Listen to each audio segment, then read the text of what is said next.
जय जगन्नाथ बच्चों। तो चलिए आज हम लोग रैशनल नंबर की जो अगली सीरीज है उसे कंटिन्यू करते हुए डिवीजन ऑफ रैशनल नंबर के बारे में जानते हैं।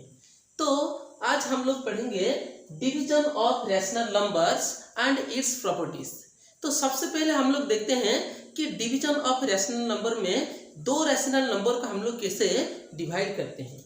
तो सपोज हमारे पास एक रैशनल नंबर है a/b और जो दूसरा रैशनल नंबर है c/d। तो जब हम लोग इन दोनों को डिवाइड करेंगे तो हमारा अगला स्टेप क्या होगा, a/b यहाँ पर हम लोग क्या करेंगे, मल्टीप्लिकेशन का साइन देंगे। और अगर यहाँ पर हम लोग मल्टीप्लाई का साइन देंगे तो यहाँ पर हम लोग c/d का रेसिप्रोकल लिखेंगे, यानी 1/c/d जो कि उलट जाएगा, ये क्या हो जाएगा d/c। और जैसे कि हमें मल्टीप्लिकेशन में पता है, अब न्यूमरेटर के साथ न्यूमरेटर को मल्टीप्लाई करेंगे और डिनोमिनेटर के बाद डिनोमिनेटर को मल्टीप्लाई करेंगे, यानी a इंटू डी और यह आ जाएगा b इंटू सी।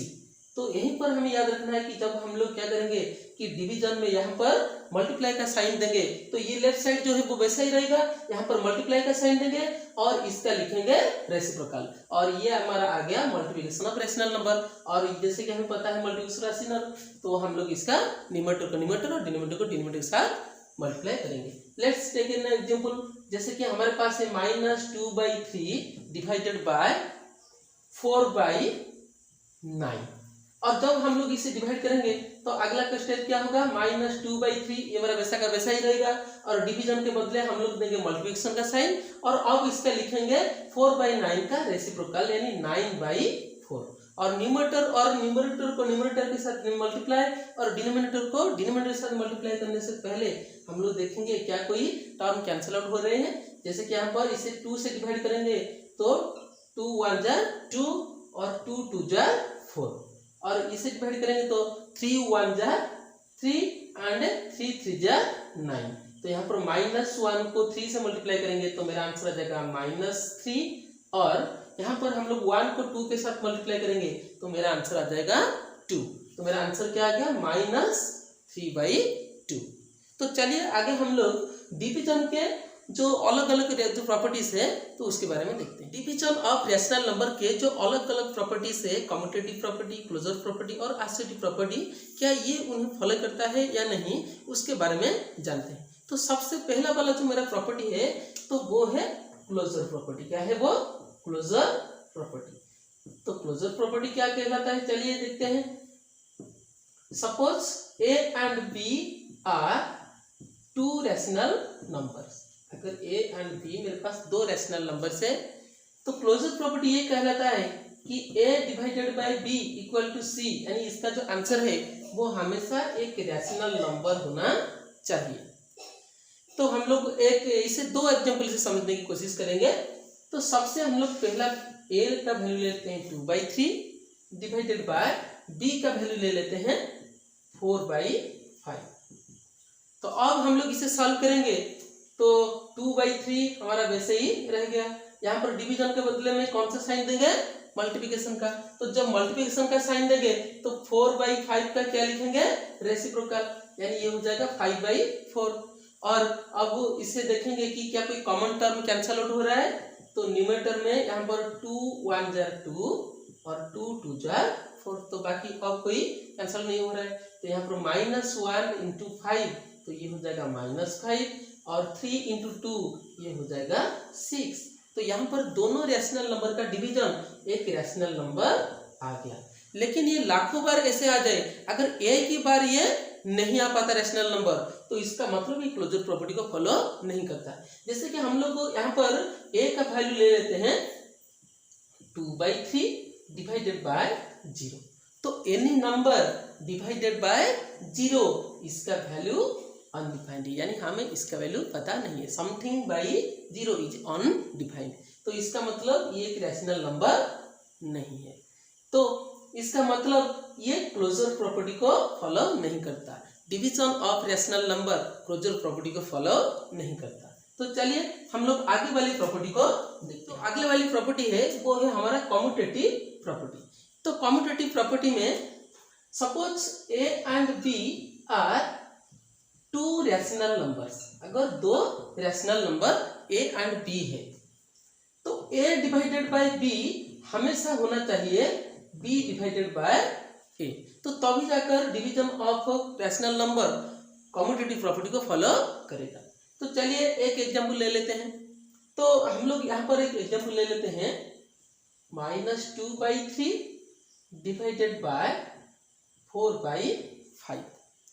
तो ये हो गया मेरा LHS, यानी ए का वैल्यू हो गया -2/3, बी का वैल्यू हो गया 4/5। तो अगला वाला जो RHS का वैल्यू है वो हो जाएगा 4/5 डिवाइडेड बाय -2/3। तो अगर ये दोनों का वैल्यू इक्वल आ जाता है तो तभी जाकर ये कम्यूटेटिव प्रॉपर्टी को फॉलो करेगा। तो इसका वैल्यू क्या आ जाएगा, -2/3 यहाँ पर वैसा का वैसा रहेगा। यहाँ पर हम लोग देखें मल्टीप्लिकेशन का साइन और 4/5 का रेसिप्रोकल लिखेंगे, तो ये हो जाएगा 5/4। तो यहाँ पर 2 1 जार 2 एंड 2 2 जार 4, तो ये कैंसल आउट हो जाएंगे। -1 × 5 तो ये हो जाएगा -5, और ये 3 × 2 ये हो जाएगा 6। तो मेरा LHS यानी इसका वैल्यू आ गया -5/6। तो चलिए RHS यानी b डिवाइडेड बाय a का वैल्यू हम लोग देखते हैं।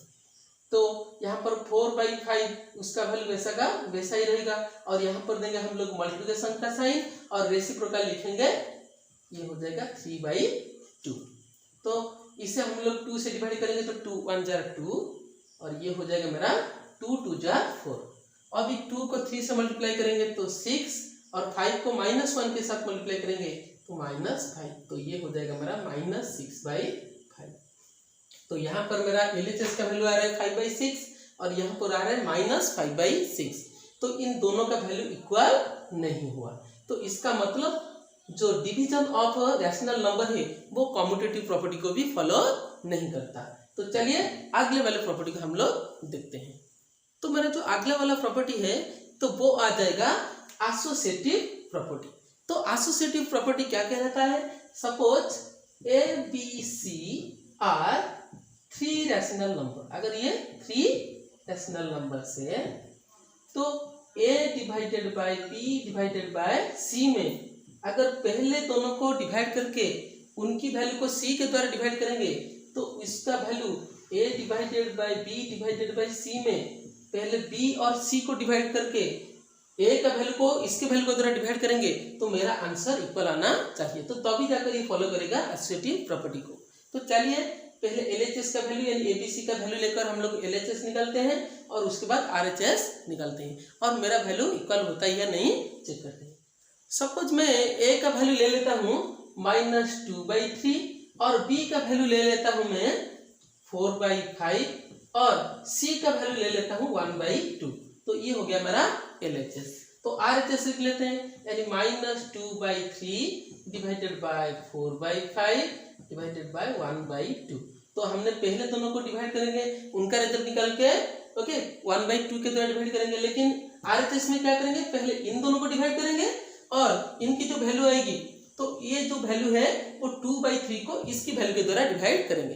तो अगर मेरा आंसर इक्वल आता है हर बार, जितनी बार भी हम लोग टेस्ट करेंगे अगर वो हर बार इक्वल आता है तो तभी जाकर division of rational number associative property को फॉलो करेगा। तो चलिए हम लोग लेते हैं। तो सबसे पहले हम लोग सॉल्व करेंगे ब्रैकेट को। तो यहाँ पर ये है -2/3 वैसा का वैसा रह जाएगा, और यहाँ पर हम लोग देंगे मल्टीप्लिकेशन का साइन और लिखेंगे रेसिप्रोकल ऑफ 4/5 जो कि हो जाएगा 5/4, और हम लोग अभी डिवाइड करेंगे इसे, ये वैसा कर वैसा रहेगा 1/2।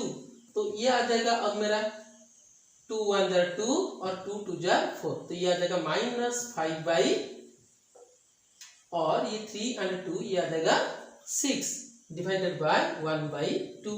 तो अभी हम लोग फिर क्या करेंगे कि -5/6 वैसा का वैसा रखेंगे, यहाँ पर देंगे मल्टीप्लिकेशन का साइन और लिखेंगे 1/2 का रेसिप्रोकल यानी 2/1। तो मेरा आंसर अब क्या आ जाएगा, इसे 2 से डिवाइड करेंगे तो 1 और इसे 2 से डिवाइड करेंगे तो 3, तो यहाँ पर आ जाएगा -5/3। तो मेरा LHS का वैल्यू क्या आ गया -5/3। तो अब RHS यानी इसका वैल्यू सॉल्व करके देखते हैं।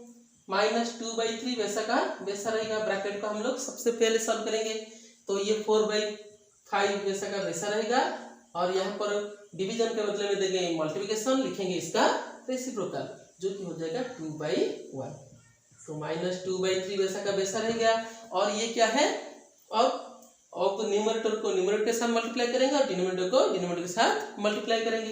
तो क्योंकि ये कैंसिल नहीं हो रहा है तो ये हो जाएगा 8, 4 2 जार 8 एंड 5 1 जार 5। तो अब हम लोग क्या करेंगे, -2/3 वैसा का वैसा रहेगा, डिवीजन के बदले में देंगे मल्टीप्लिकेशन और लिखेंगे इसका रेसिप्रोकल जो कि हो जाएगा 5/8।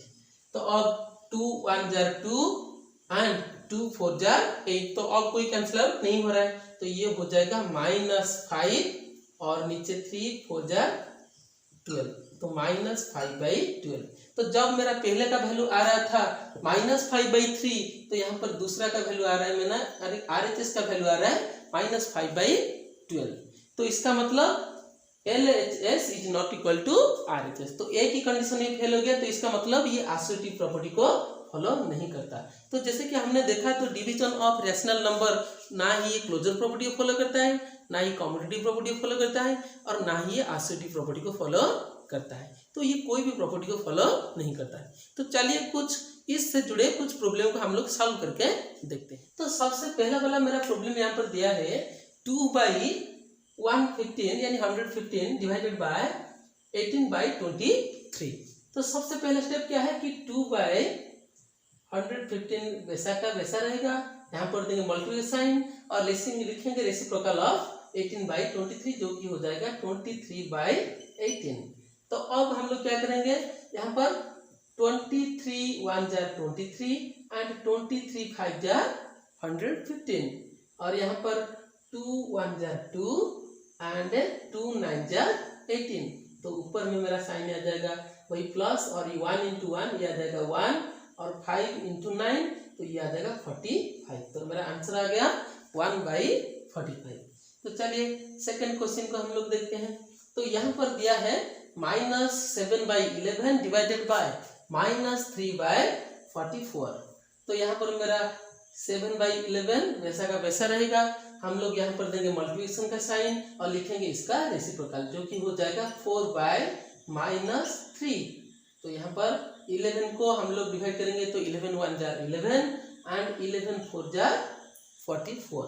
तो यहाँ पर माइनस और माइनस का साइन कैंसल, तो अब कोई कैंसिल नहीं हो रहा है। तो 7 4 जार 28 और 1 3 जार यहाँ पर आ जाएगा 3 जो कि 28/3। तो यहाँ पर मेरा थर्ड क्वेश्चन दिया है 3/4 divided by 1/8 and 1/8 divided by 3/4। ये इक्वल टू है या नहीं। तो जैसे कि हम लोग एक अंदाजे से लगा सकते हैं कि the division of rational number commutative नहीं होता, तो उसी हिसाब से हम लोग नॉट इक्वल लिख सकते हैं या सॉल्व करके भी लिख सकते हैं, क्योंकि ऐसा जरूरी नहीं है कि ये हर बार नॉट इक्वल आ जाए। तो यहाँ पर ये हो जाएगा 3/4 इंटू 8/1। तो यहाँ पर 4 1 जार 4 4 2 जार 2, तो ये आएगा 3 इंटू 2 6/1 जो कि हो जाएगा मेरा 6 और इससे हम लोग सॉल्व करेंगे तो ये हो जाएगा 1/8 इंटू 4/3। तो यहाँ पर 4 2 जार 8 एंड 4 1 जार 4, तो ये हो जाएगा 1/6। तो यहाँ पर वैल्यू आ रहा है 6 और यहाँ पर वैल्यू आ रहा है 1/6, तो ये दोनों नॉट इक्वल टू। तो चलिए हम लोग और एक प्रॉब्लम को देखते हैं। नेक्स्ट प्रॉब्लम कुछ इस तरह से है, if P into Q equal to -25/9 then find Q if P equal to 30/5। तो यहाँ पर हम लोग लिख लेते हैं। तो आंसर मेरा तो ये हो जाएगा P इंटू Q हमें गिवन है -25/9 और P का वैल्यू मुझे क्या गिवन है, तो P का वैल्यू मुझे गिवन है 3/5। तो यहाँ पर हम लोग लिखेंगे P का वैल्यू पुट कर लेंगे 3/5 इंटू Q इक्वल आ जाएगा -25/9 और यहाँ पर ये -3/5 यहाँ पर मल्टीप्लाई में है तो उस साइड में जाएंगे तो ट्रांसवर्स प्रक्रिया में ये क्या हो जाएंगे, डिवाइड हो जाएंगे। तो Q equal to -25/9 divided by 3/5। तो Q का वैल्यू क्या आ जाएगा, यहाँ पर -25/9 वैसा ही रहेगा। तो यहाँ पर हम लोग देंगे मल्टीप्लाई का साइन और लिखेंगे 3/5 का रेसिप्रोकल जो कि हो जाएगा 5/3। और यहाँ पर अगर हम लोग इसे सॉल्व करेंगे तो ये आ जाएगा, तो कोई तो कैंसिल आउट नहीं हो रहा है, तो ये आ जाएगा 25 5 जार -125 यहाँ पर, क्योंकि माइनस का साइन है, तो 9 इंटू 3 जार यहाँ पर ये आ जाएगा 27। तो ये आ गया मेरा आंसर। तो इसका आंसर क्या है, यानी Q का वैल्यू है -125 यानी 125 divided by 27। Hence the value of the Q is -125 divided by 27। तो ऐसे ही हम लोग चारों ऑपरेशन खत्म कर लिए हैं। तो आज था डिवीजन ऑफ रैशनल नंबर। तो इससे पहले हमने addition of rational number, subtraction और मल्टीप्लिकेशन, ये सारों ऑपरेशन यानी चारों ऑपरेशन का हमने खत्म कर लिया है। और अगले पार्ट में हम लोग क्या करेंगे कि इस चारों ऑपरेशन का एक कंबाइंड प्रॉब्लम लाएंगे और डिफरेंट टाइप्स ऑफ प्रॉब्लम को हम लोग सॉल्व करके देखेंगे। और ये तो आज के लिए इतना ही था। तो चैनल के साथ जुड़े रहने के लिए आपको पता है कि क्या करना है। तो मिलते हैं नेक्स्ट वीडियो में। जय जगन्नाथ।